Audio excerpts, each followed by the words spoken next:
Scalar quantities. What are quantities? Scalar quantities are that are fully described by a magnitude or a numerical value alone, which means they do not have any other component. Like when we say 10 meters per second, this is a scalar quantity. It has only a magnitude. Or if we say 50 meters or 5 seconds, they are all scalar quantities. Why? Because they are only numerical values or algebraic values. Examples of scalar quantities. Volume, for example, we can say something has a volume, an object has a volume of 0.2 cubic meters. Density, the density of water is equal to 1000 kilograms per cubic meter. An object moves with a speed of 5 meters per second. Energy, something, an object has, let's say, a kinetic energy of 15 joules. An object has a mass of 10 kilograms. A time duration, let's call it T, of 12 seconds. As you see, they are all algebraic values with their units. They have no other components, so they are all scalar quantities. Directions. This is north. We have south, east, and west. They are the main reference directions. Between north and east, we call it northeast, north and west, northwest, and so on, southwest and southeast. Now we'll talk about vector quantities. What are vector quantities? They are quantities that are fully described by both a magnitude and a direction. So let's compare. If I say I have a distance of 5 meters, this is scalar. If I say the displacement is 5 meters north, this is a vector. So for the vector quantity, we have both a magnitude, which is the algebraic value, and a direction indicating where the motion was. Examples of vector quantities, for example, displacement, we can say, as we said, 5 meters north. Velocity, an object was moving at 8 meters per second east. Position, an object is at a position of 2 meters west. A force is applied in a certain direction. Let's say an object experiences an applied force of 25 newtons south, and the torque, let's say an object is experiencing a torque of 25 newtons meters, let's say counter clockwise. Counterclockwise is also a direction. This is counterclockwise or anti-clockwise, and this is clockwise.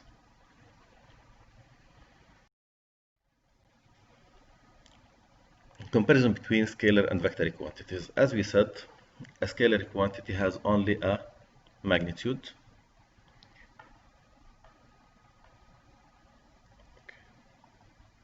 So it has only a magnitude, while a vector quantity has both a magnitude and a direction. Those are some examples of scalar quantities, and on the other side we have examples of vector quantities.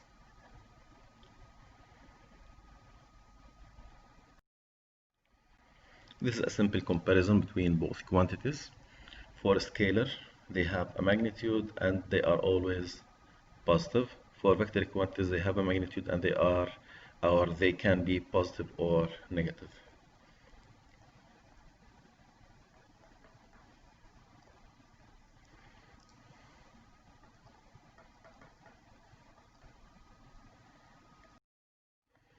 Okay, now we'll start talking about vectors, their operations, their components, how we deal with vectors.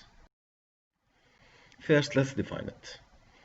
As you see in this figure, this is a vector. This is called the head of the vector. This is its tail. It has a magnitude and it has a direction. The magnitude of the vector is indicated by its length. For example, if I have a vector A and a vector B, the magnitude of B is greater than the magnitude of AY because B is longer than A. A vector quantity is a quantity having a direction as well as a magnitude, especially as determining the position of one point in space relative to another. Like in the XY system, if I say we have this point is in 2 dimensions. So it has certain values. If I draw a vector there, this vector explains the position of this point with respect to the origin. For vectors in 1 dimension, simple addition and subtraction are all that is needed. You do need to be careful about the signs as the figure indicates. So, this is an example. We have 2 vectors. One of them is 8 kilometers east. The other one is 6 kilometers also east. They are both pointing towards east. I will draw the directions again. So this is east, north, west, and south. So since they are in the same direction, then we will say that we add them. In the lower figure, or before the lower figure, if you add 8 plus 6, you will get 14 kilometers east. Now, for this one, the first vector is 8 kilometers east, the second one is 6 kilometers west. So, to find their net, or to do the subtraction in this case, because they are in opposite directions, those were in the same direction, the other part is in opposite directions.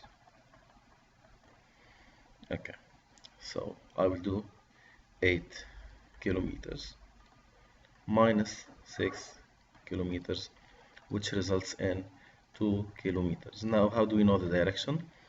We check which vector has more magnitude, 8 and 6. So 8 is greater and 8 is pointing east, so the result will be east.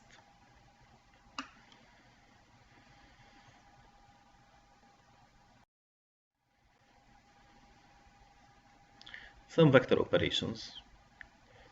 Find the resultant vector where A equals 10, B equals 3 meters. And let's take the reference direction for this case. I'll write the reference direction next to each cell.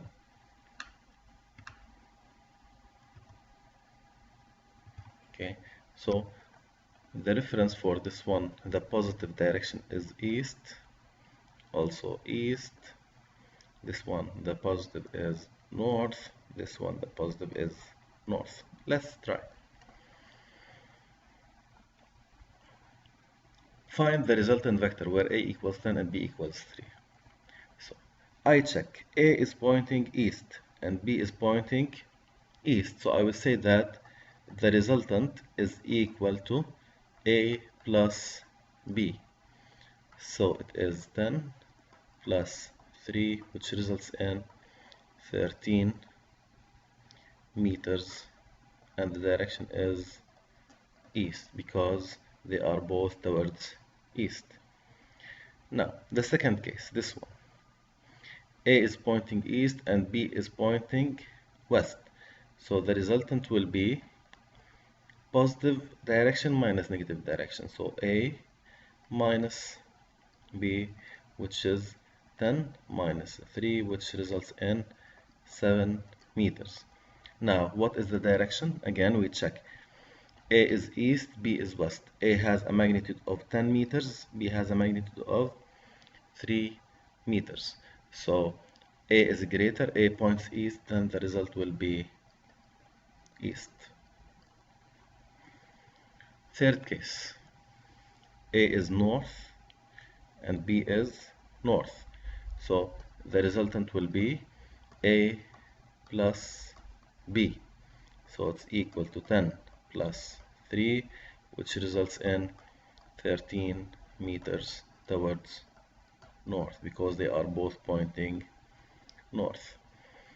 Remember, our main rule is positive direction minus negative direction. Let's see. In the fourth case, the reference is north, but we have nothing pointing north. They are both pointing down or south. So I will say that the resultant vector is equal to, we have nothing up, so I will say we have nothing up, minus, so I applied positive direction, there's nothing up, minus, I open a bracket. In the negative direction we have vector A pointing south and vector B also pointing south. So let's replace. R is equal to 0 minus 10 plus 3, which results in negative 13 meters, which is in the south direction.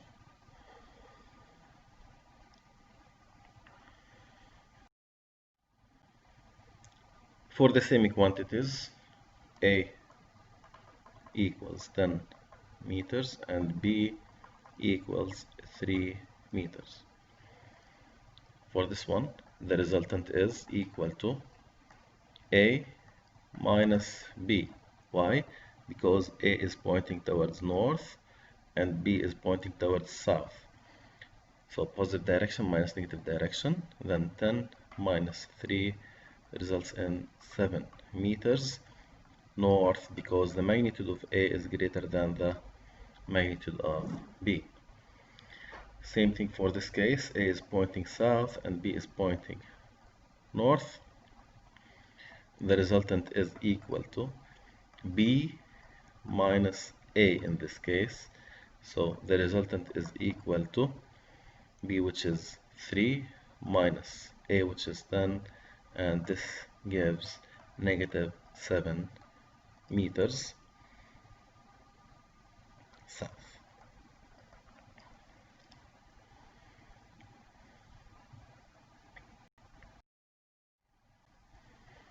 Vector components. A vector quantity has both a magnitude and direction, and the components of a vector quantity are scalar. As we see in this figure, we have the main vector is A. A is between the x direction and the y direction. So it will have a component on the x-axis, which is this one, which is ax, and we have a vertical component on the y-axis, which is this one, which is ay. Now, how do we draw the components of a vector? Let's assume that we have this case. This is the coordinate system, x and y, and I have a vector in this quadrant. How do I draw its components? Let's see. I draw a line from the head of the vector parallel to the x-axis, and another line from the head of the vector parallel to the y-axis. From the origin to where the line crossed the x-axis will be the x component. So if this was vector, let's say C, this will be Cx. and the part from the head of the vector to the point where the line intersected the y-axis will be CY. We will practice this more in the coming slides. Let's see. A is at this point. If I draw a line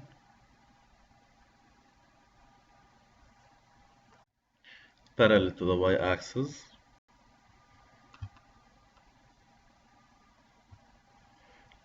and another line parallel to the x-axis. Okay, if this is vector A, and let's take values for A, I will say A is equal to 10 meters and B is equal to 15 meters. First, we will work with A. So A makes an angle of 30 degrees with the horizontal. It will be in this way. This is the tail and this is the head. So from the head we draw a line parallel to the y-axis and another line parallel to the x-axis. From the origin to where the line intersected the x-axis will be AX. From the origin to where the line intersected the y-axis, this part, it will be AY.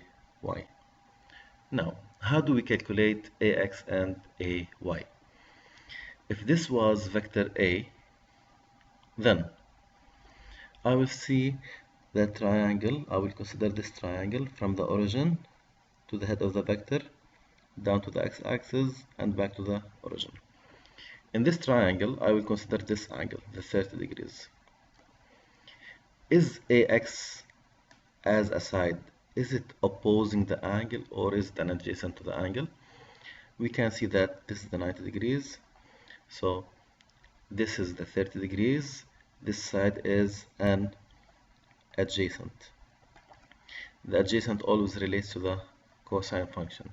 So I will say if I wanted to find cosine of the 30 degrees, it's equal to the adjacent, the main rule cosine theta is equal to adjacent over hypotenuse.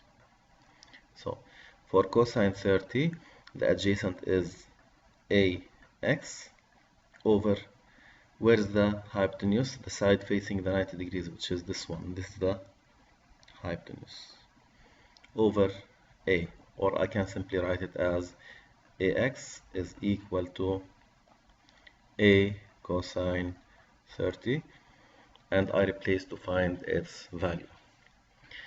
Now, how to find AY? This is AY. This side from this point to this point is AY. If I check its length, it's equal to the length of this side from this point to this point. This side is opposite to the 30 degrees, so this is an opposite side. And the rule of the sine function is opposite over hypotenuse. So I can say that the opposite side always relates to the sine of the angle. So let's do it. Sine 30 is equal to the side opposing the 30 degrees is this one, which is equal to AY. So AY over the hypotenuse, which is A, or we can simply write it as AY is equal to A sine 30. Now for vector B, we will have to do the same exact thing. Let's see how to do it. Okay, so we draw a line parallel to the x-axis and another line parallel to the y-axis. Okay, this part will be BY and this part is BX.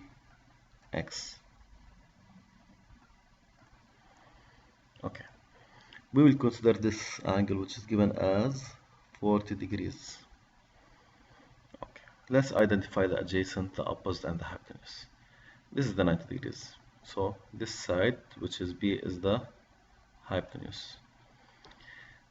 This is the 40 degrees angle. If I wanted to find the opposite side, I go from the 40 until I meet a side. This is the side opposing the 40 degrees angle. So this is the opposite.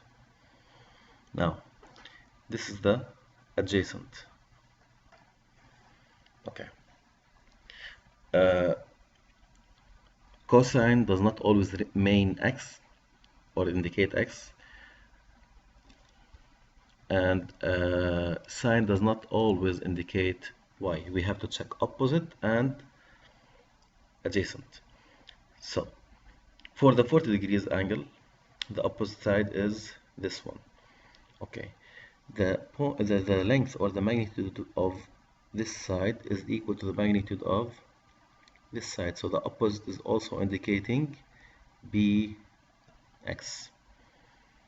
and the adjacent is indicating by.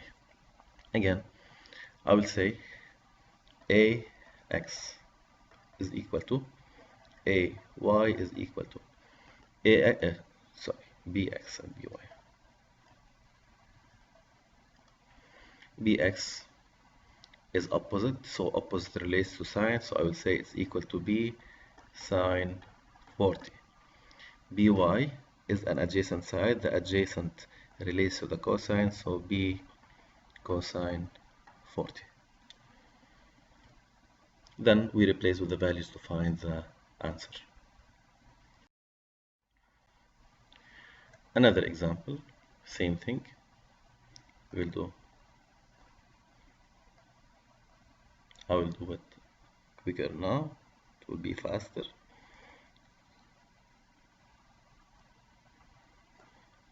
This is ax and this is ay.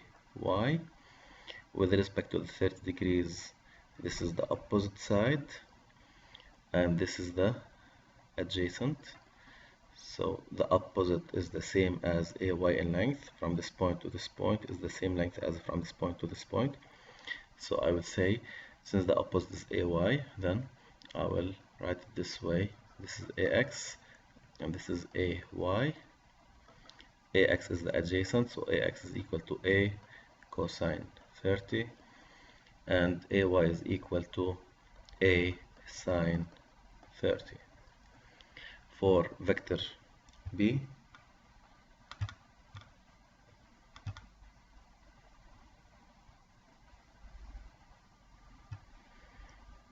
we will draw a line parallel to the x-axis, another line parallel to the y-axis. This will be bx and this will be by. For the 40 degrees, the opposite in this case is bx. Why? Because the length from this point to this point is the same as the length from this point to this point, so this is the opposite, which indicates bx, and this is the adjacent, which is by.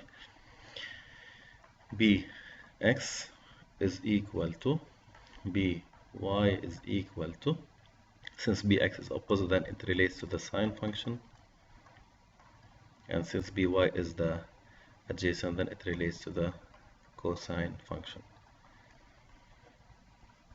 Okay, now someone will ask, why don't we take the other angle? Let's give it a try. I will do it for both. I would say if this is 40, then this angle should be 50 degrees. Okay, with respect to the 50 degrees, this is the opposite and this is the adjacent, so the adjacent is bx, and the opposite, if you check the length from this point to this point, is equal to the length from this point to this point. It will be by. So since by is opposite and bx is adjacent in this case, let's see how we will do the components. Bx is an adjacent, so b cosine 50. Why? Because bx is an adjacent to the 50 degrees angle. It is an opposite to the 40, but it is an adjacent to the 50. by is b sine 50. Same thing there. If I consider the other angle, Okay, I will say this is 30, the whole thing is 90, so this angle is 60 degrees. Then B AX is equal to AY is equal to, let's see, AX is this side, okay, which is equal in length from this point to this point to this side, which is the opposite to the 60 degrees. So the opposite indicates AX in this case. And this is AY, which is the adjacent. So it depends on which angle we are considering. AX is equal to, since it's an opposite, then it is equal to A sine 60. AY is an adjacent in this case, so it is A cosine 60. If you do the calculation of A cosine 30 for AX, we will find it equal to A sine 60 for AX with the other angle.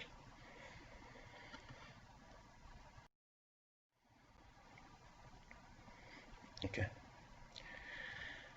Now I will introduce a third way to find the components. This is B, and this angle is 40 degrees. I will say, let's take the reference angle from the positive x-axis, so this angle. I will call it theta. Theta is equal to, this angle is 90 degrees, and this angle is 40, so it's equal to 90 plus 40, which is 130 degrees. I can directly do Bx is equal to B cosine 130, and By is equal to B sine 130. Now, for vector A, let's change the font color.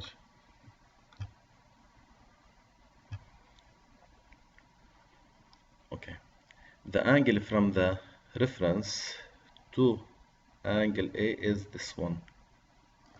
Okay, we have 0, 90, 180, 270, and 360. So the reference angle for vector A is this angle from this point to this point, which is 180. So let's call it alpha. It's equal to 180 plus this part.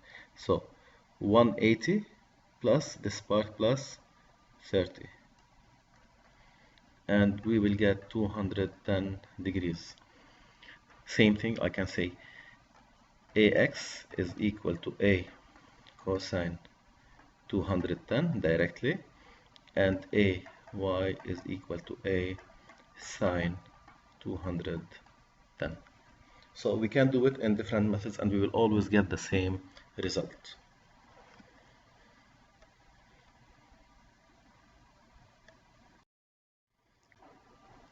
We should know the trigonometric circle. This is 0 degrees, 90 degrees, 180 degrees, 270 degrees, 360 degrees. If we go counterclockwise, it's the positive direction. If we go clockwise, it's the negative direction.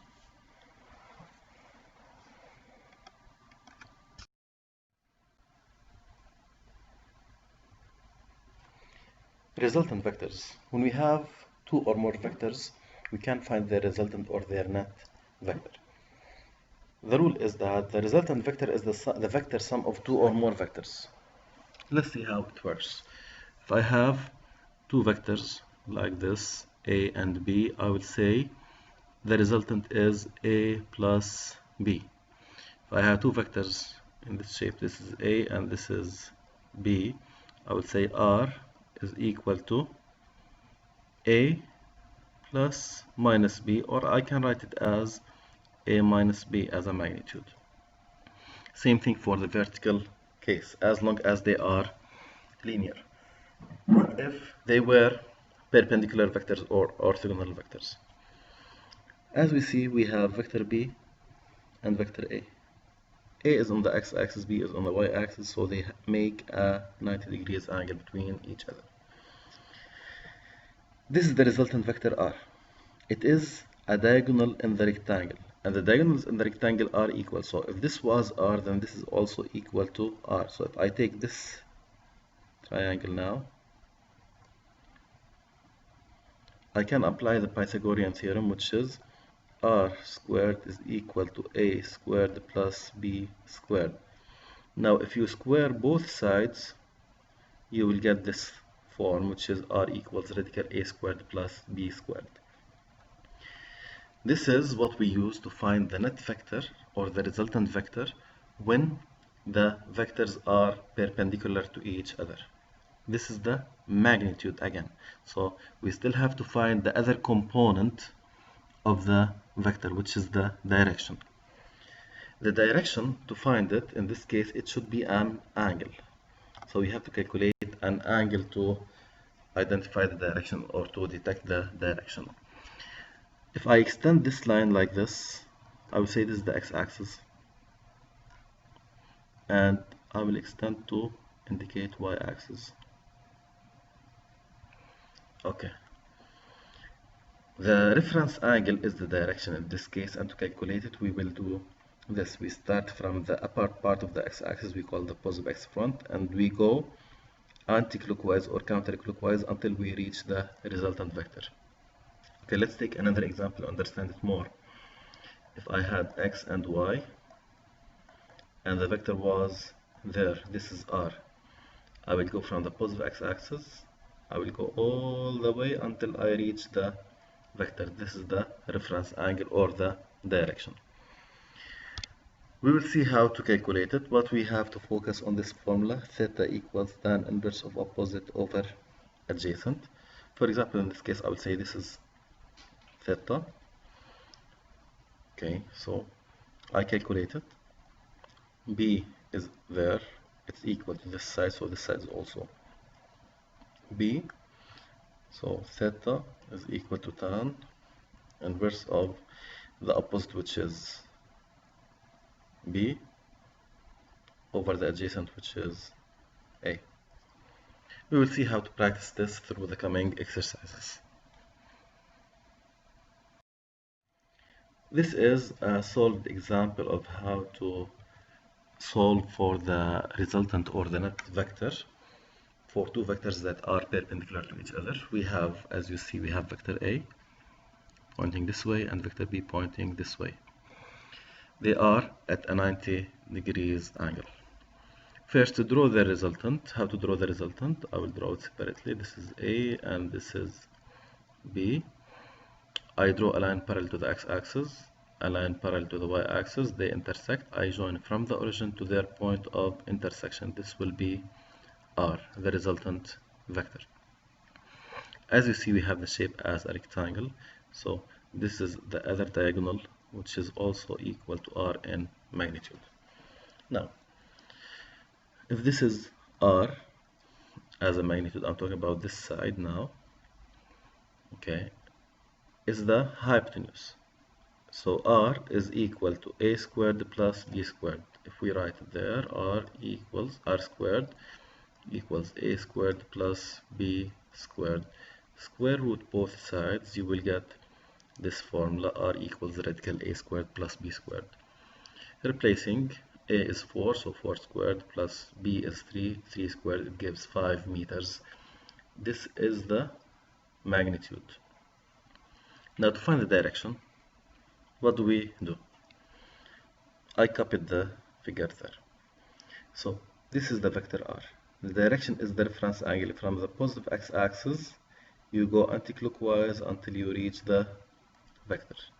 So in this case, it is this angle. Now, what to do?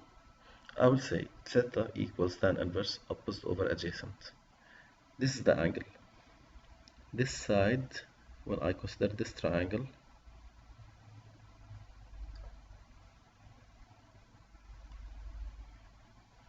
okay, so if this is the angle, this is the opposite side, and this is the adjacent side. The opposite side is from this point to this point, which is equal in length to from this point to this point. So the opposite is the same as B. So the opposite is B and the adjacent is A. We replace 3 over 4, it's 36.86 degrees. If we draw the trigonometric circle, we'll say we have 0, 90, 180, 270, and 360. Okay, so we're starting from 0 and going anti-clockwise. So the direction is 0 plus this angle.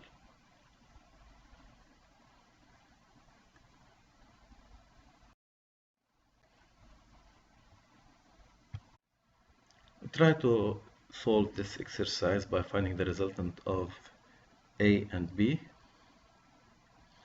And I will add the answer key. So the answer for this, what you should get is R equals 5 meters as a magnitude, and the reference angle or the direction should be 126.87 degrees from the positive X front.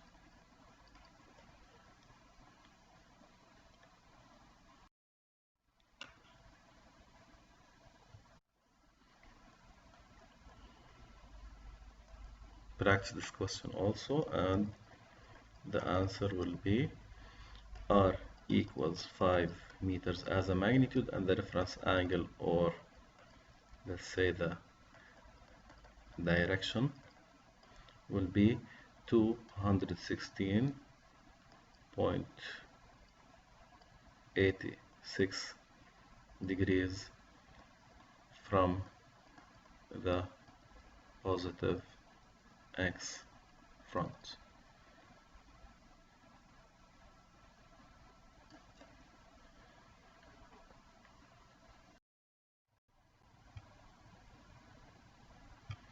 For this exercise, the answer is R is equal to 5 meters as a magnitude, and for the direction or the reference angle, you will get 306.87 degrees from the positive X front.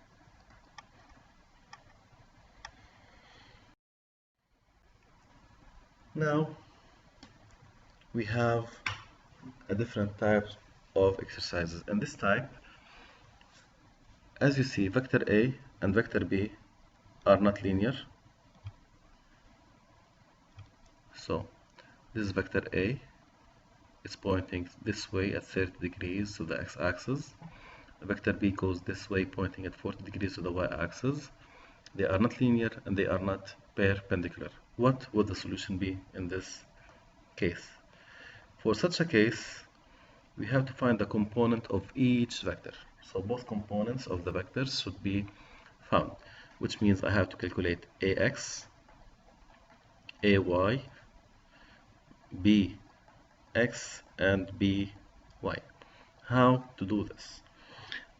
From the head of vector A, I draw a line parallel to the y-axis and another line parallel to the x-axis. So from the origin to where the line intersects the x-axis will be AX. Same thing, from the origin to where it intersects the y-axis will be AY. With respect to this angle, the 30 degrees angle, we can see that AX is an adjacent side and this is the opposite side, which is equal in length to AY. So the opposite, which is the same as AY. Then I would say AX relates to the adjacent. We always remember when we say adjacent, we relate to the cosine function, and opposite relates to the sine function. So AX is the adjacent, then it is equal to A cosine 30. AY is the opposite, it is equal to A sine 30.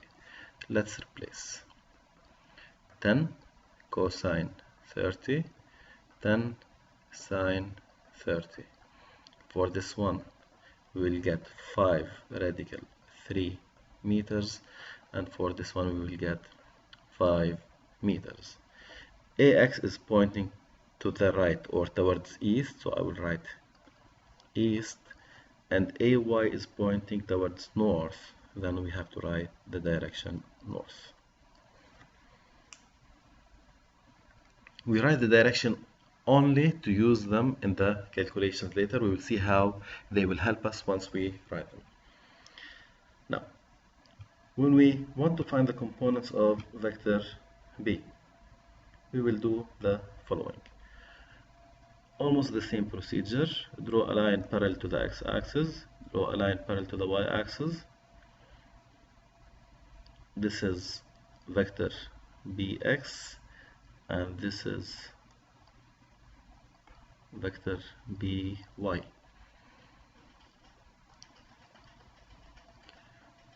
With respect to the 40 degrees angle, this side is an adjacent and this side is an opposite. So the opposite side from this point to this point has the same length or magnitude as Bx. So when I say opposite, it's the same as Bx for this case. And the adjacent is By. So Bx relates to the opposite, then again opposite means sine. So it's equal to B sine 40. By is B cosine 40 since it is an adjacent. B is given as 8 sine 40, 8 cosine 40. We do the calculations.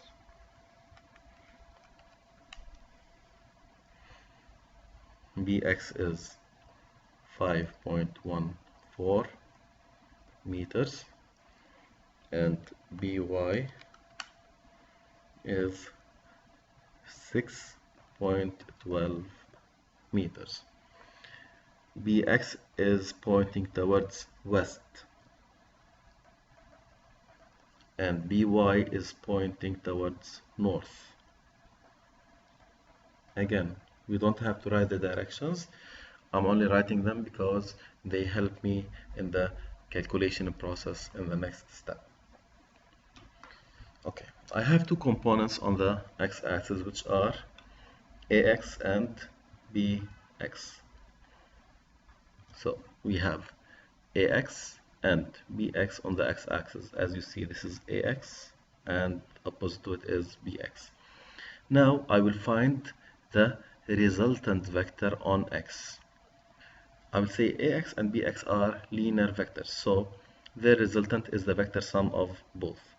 So it will be ax, which is pointing in the positive x direction, plus minus bx, which is pointing in the negative x direction. Or now you will see ax, I put it as a positive value since it's in a positive direction. Bx is towards west, so it is negative.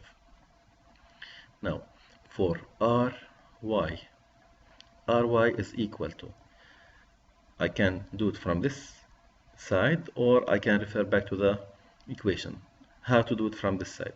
Ay is towards north, by is towards north, so they are both pointing the same way, so I add them. Or I can do this, ay points this way, so this is ay, plus by is also pointing the same way.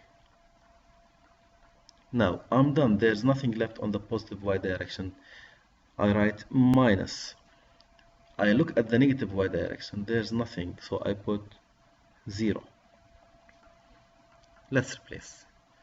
Ax is 5 radical 3 minus bx, which is 5.14. Ay is 5 minus, plus by, which is 6.12. This is 11.12 meters, and 5 radical 3 minus 5.14, we get 3.52 meters. Rx, what does it mean? It means that this is the x component of the resultant vector. Ry is the y component of the resultant vector. Let's make a new drawing. This is y and this is x.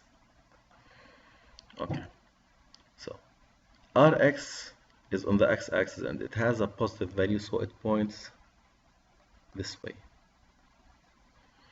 Ry is on the y-axis and it has a positive value, so it points this way.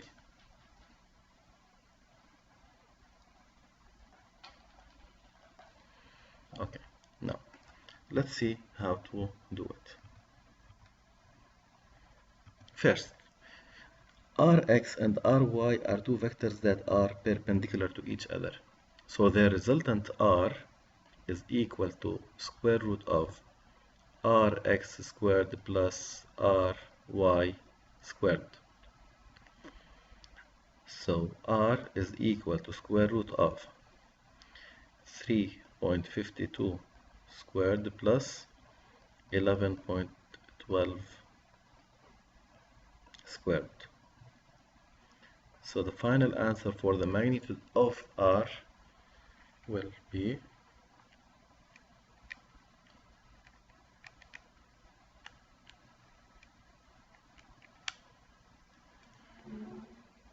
11.66 meters.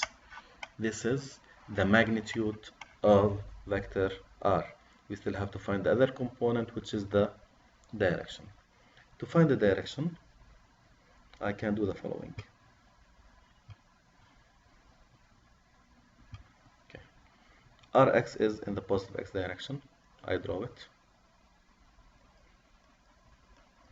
Ry is in the positive y direction. I also draw it.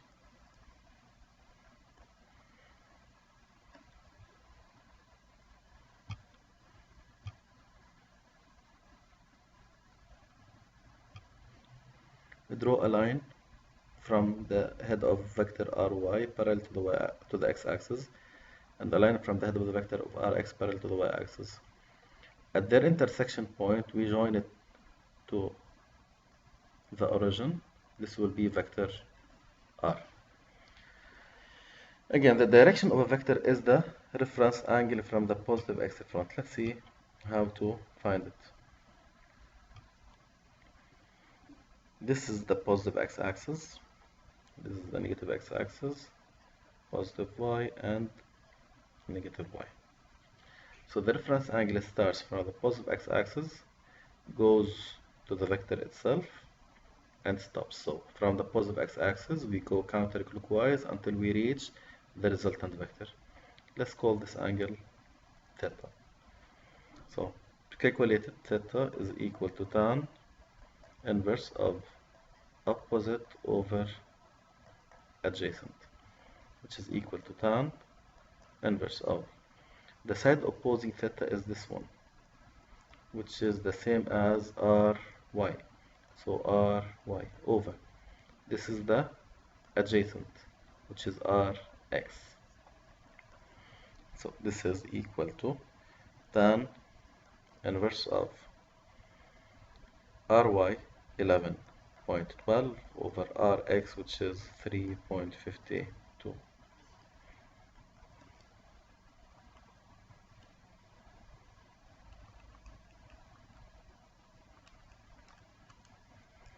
And we got 72.43 degrees. Now remember, this is 0, 360, 90, 180, 270. So if I refer to this angle, it is at the 0. I go counterclockwise. So the direction, which is the same as the reference angle, will be, I'm starting from 0 plus theta, so it is 72.43 degrees from the positive x front.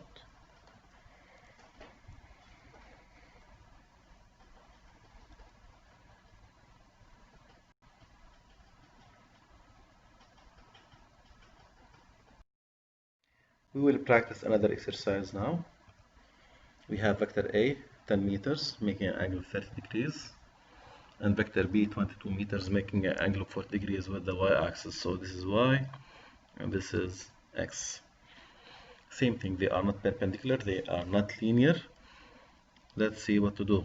First thing, we have to find the components. So for A, I draw this line and this line. This will be A, y, and this will be AX. AX equals AY equals. We check. This is the 30 degrees angle. AX is an adjacent. So AX relates to the cosine, so it's equal to A cosine 30. AY is this side, but it's equal in length to this side, and this side is the opposite. So the opposite is the same as AY. So it's equal to A sine 30. So this is 10 cosine 30, 10 sine 30. This results in 5 radical 3 meters. This is 5 meters. Now for the other vector, vector B, we do the same thing. Draw a line parallel to the y-axis, a line parallel to the x-axis. This will be this part, this blue vertical part is BY, and this part is BX. So BX and BY. BX is equal to, we have to check is it an opposite or an adjacent. This is BX, which is the same as this side. So this side is an opposite to the 40 degrees angle. So BX relates to the sine. Always remember, when we say cosine, you relate to the adjacent side. Sine, you relate to the opposite side. So BX is an opposite, so it's equal to B sine 40, and BY is B cosine 40. Let's calculate.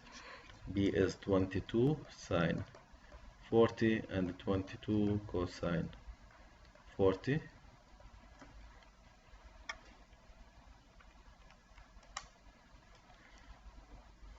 This results in 14.14 meters.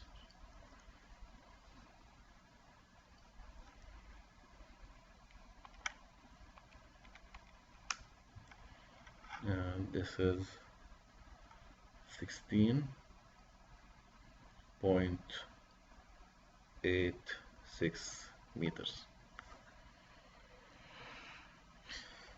Now the resultant on X and the resultant on Y. Let's see how we can find them. Rx and Ry. Rx, we check. What do we have on the x-axis? We have Ax this way and Bx the other way. So Ax plus minus Bx, because it's towards west, which is a negative direction. Ry, we check. We have Ay up, By up, and nothing down. So Ay plus By minus 0. Ax is 14.14 minus 16.86, and for, oh, I wrote it wrong. Let me fix it.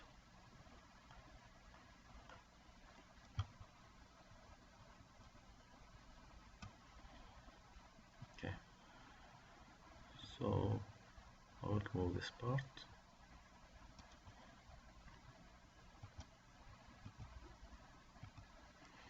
So Ax is 5 radical 3 minus Bx, which is 14.14, and AY is 5 plus BY, which is 16.86. This will result in 21.86 meters, and this one will be 5 radical 3 minus 14.14. We will get negative 5.48 meters.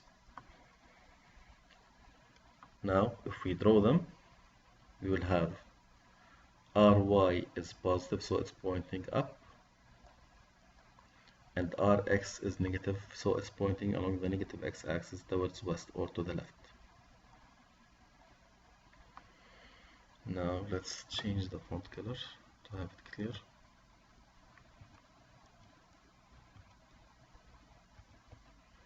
Okay. We draw a line this way and another line this way. First of all, Ry and Rx, they are at 90 degrees to each other. So R as a magnitude equals square root of Rx squared plus Ry squared. So it's equal to square root of, I put it in brackets, minus 5.48 squared plus 21.86 squared.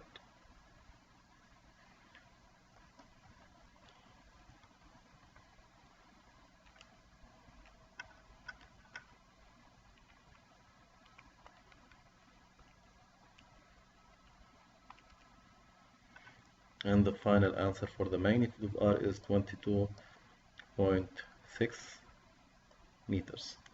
So we are done finding the magnitude of the resultant vector. We still have to find the direction of the resultant vector. Back to this figure. If we join this point to the origin, this will be the resultant vector R.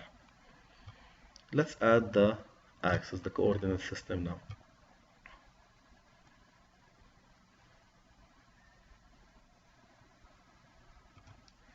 Okay, this is the x-axis, this is the y-axis, negative x, negative y.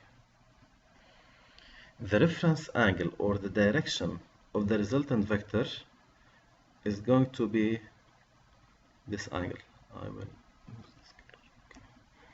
This one. We start from the positive x-axis, we go counterclockwise until we reach the resultant vector. Okay, now how to find it? I know that this is 90 degrees, so this is the only unknown part. I will call it theta. So this is the unknown part. Theta is found using this function, tan inverse of opposite over adjacent. So it is equal tan inverse. Let's see what side is opposite to the angle theta and what side is an adjacent. This is the angle theta. We're talking about this one. So this side is an adjacent and this side is an opposite. The opposite side from this point to this point is the same as the length or the magnitude of Rx. So I will put the magnitude of Rx, which is 5.48 over the adjacent, which is Ry, which is 21.86. Okay. When I replace in the tan inverse function, I either ignore all the minuses or I put it in an absolute value. No minus sign should be there because I'm going in the positive reference, which is counterclockwise. So theta is equal to, let's see, tan inverse of 5.48 divided by or over 21.86, and the answer is 14.07 degrees. We are not done. We only found this angle, but we have to find the reference angle or the direction. Okay, so this part is 90 and this part is the other part. So if I add 90 degrees to this part, I will get the reference angle. So the reference angle in this case, or the direction, is 90 plus theta. So 90 plus 14.07, and we will get 104.07 degrees from the positive X front.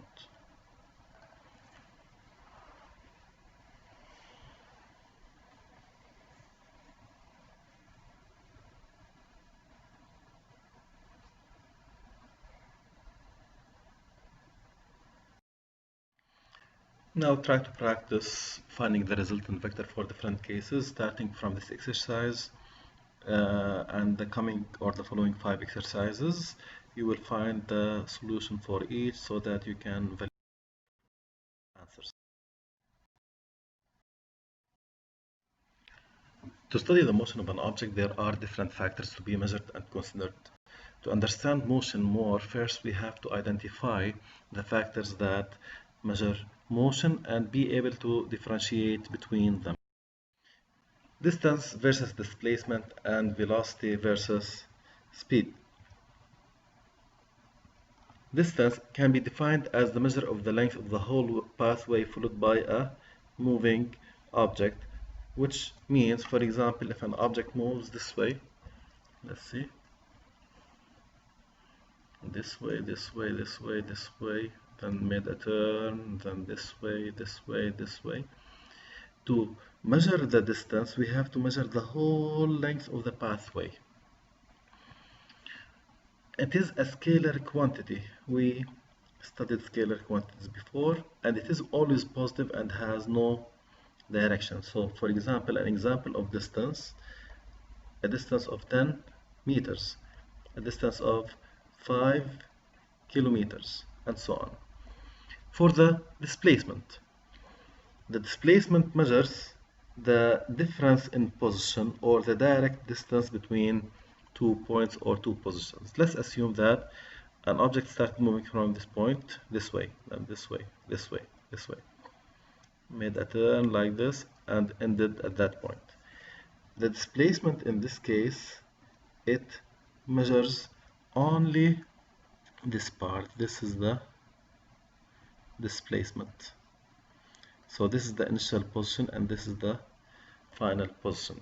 The distance is symbolized by d, the displacement by delta x. So for example, I can say delta x is equal to 10 meters east, for example. Why east? We will see.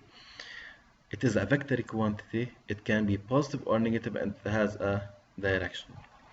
So again, displacement is the direct distance between the initial and the final position, or the difference between the initial and final position. Distance, speed and velocity.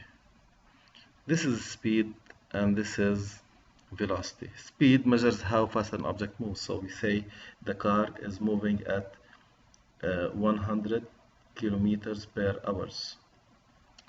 While the velocity, we will say the car is moving at 100 kilometers per hour north, for example. Distance is a scalar and it is always positive and has no direction. Velocity is a vector and can be positive or negative and it should have a direction. So this is a comparison between distance and displacement, speed and velocity. Motion with a constant velocity means an object, for example, is moving at 10 meters per second. This speed is not changing and it's moving, let's say, towards east. So the speed is not changing and the direction remains constant. So we call it a constant velocity because the velocity has two components, the magnitude and the direction. So if any of them changes, then it will not be a constant velocity. So if the magnitude of the velocity is constant and the direction does not change, it means that it is a constant velocity. The velocity can be calculated using this formula: V equals delta x over delta t, where V is the velocity measured in meters per second, delta x is the displacement measured in meters, and delta t is the time measured in seconds. Acceleration. Now, if we take velocity and we say it has a direction and a magnitude. So, if the magnitude changes, then the velocity is not constant. If the direction changes, then the velocity is not constant. It means if a moving object speeds up, slows down, changes direction in any way, turning, stopping and going back anyway, then we do not have a constant velocity and we say the object accelerates. The acceleration is delta v by delta t, where a is the acceleration in meters per second squared. Delta v is the change in velocity, which means that delta v is equal to the difference between the final and the initial velocities, and delta t is the time duration in seconds. Kinematics equations are used to calculate or to measure the motion when we have a uniformly accelerated motion, which means that the velocity is changing but at a constant rate, at a constant acceleration. V final is the final velocity achieved, V initial is the velocity with which the object started moving, A is the acceleration, and delta t is the time. Now, delta x is the displacement of the object, is equal to 1 over 2. So the displacement of the object is equal to 1 over 2 into the final velocity achieved plus the initial velocity the object started moving with, all multiplied by the time. The displacement is equal to 1 over 2 acceleration time duration squared plus initial velocity multiplied by time. And the last kinematic equation that we will talk about is V final squared equals V initial squared plus 2a delta x. This is the final velocity, the initial velocity, 2 multiplied by the acceleration by the displacement. Now, we will move to the laws of motion, or Newton's laws of motion. We have three. The first one, an object at rest remains at rest. So if you put an object at a certain position and nothing acts on it, it will remain. And it will not change its state of motion, it will remain stationary. And if you cause an object to move and there's no friction, no air resistance, no other force acting on it, it will never stop. So it will also maintain its state of motion. So the Newton's first law states that an object at rest remains at rest, and an object in motion continues in motion unless acted on by an external force. So there should be a force, an external force applied to cause it to move. Like if you put a chair, it will never move unless someone comes to push or pull it. If an object is moving without any obstacle, it will never stop unless something tries to stop it. Newton's first law is also known as the law of inertia, where inertia is defined as the tendency of an object to maintain its state of motion. Means if it's not moving, it will try to remain stationary or at rest, and if it's moving, it will try to not to stop or to speed up or to slow down. In Newton's second law, the acceleration of an object is directly proportional to the net resultant force acting on it and inversely proportional to its mass. So it can be written mathematically as summation forces equals mass times acceleration, or the net force is equal to the mass times the acceleration. The force is measured in newtons, the mass in kilograms, and the acceleration in meter per second squared. In Newton's third law, it states that for every action there's a reaction equal in magnitude and opposite in direction. So if this is the ground and you release a basketball to fall freely to hit the ground, when it reaches the ground, it will apply a force downwards on the ground. Let's call it F1. And then as a reaction, the ground will apply, I will draw it next to it just to clarify. It will apply an upward force, a reaction force on it, so that it will go up. So the action is F1, ball on the ground. The reaction, which is F2, ground on the ball.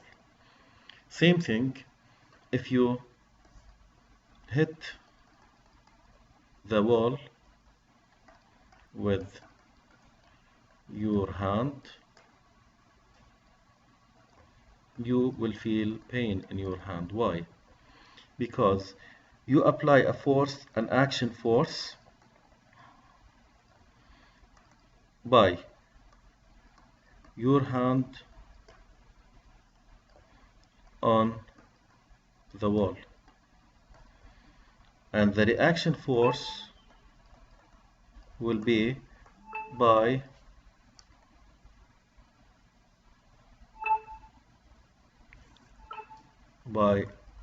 the wall on your hand.